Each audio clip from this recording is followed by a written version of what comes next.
I kid you not, this beach picked out the same green dress and decided she was going to buy it. I lost it. I didn't want to make a scene, so I walked out. Roy and I had a huge fight about this at home. He told me that green wasn't going well with my skin tone and that it suited Kim better, that I should stop acting so immature, and that Kim picked that dress after I'd already picked mine. I couldn't believe my ears. For the first time since we started planning our wedding, I noticed he's always taken Kim's side and never mine. I couldn't believe the man I was looking at was the same man I fell in love with. Roy and Kim shared a strong bond due to losing their father so young. They were each other's best friends and support system growing up, but that doesn't justify him taking her side when it's our wedding and our vision. Back in college, when we were dating, he'd brag about his sister to anyone he could, even if that person complimented me. Like, if someone complimented the taste of the coffee I made, he'd be like, "If you think this is delicious, then you must try the coffee my sister makes." It was annoying but not a big deal, and I let it go as I knew he was close to her. But this time, I cannot let go. It's our wedding, not Kim's wedding. I yelled at him that if this wedding is happening, it's happening like we both envisioned it or it's not happening. Roy got mad at me and yelled that I was jealous of his sister as I can never be as good as her. That I am a bitter person for holding a grudge against Kim even though she's been nothing but kind to me. She said that she was just trying to help, etc. I don't hold any grudge against her. I just want to have my dream wedding. Update: when I got upset and left, Roy followed me to his home, where we fought. At the store, though, my mom finally couldn't hold back anymore. She yelled at Kim and called her some nasty names. Now you can watch the second part by pressing share and more.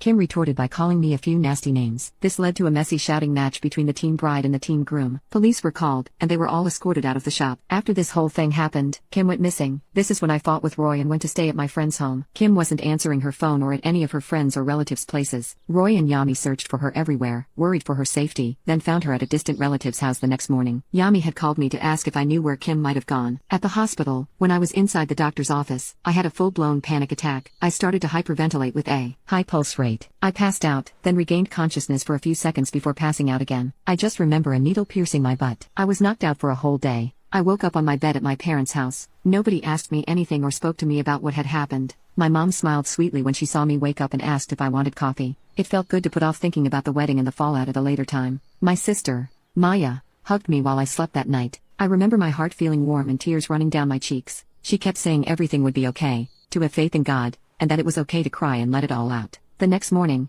I got a call from Roy. I picked up, and he asked me where I was, and I said I was at home.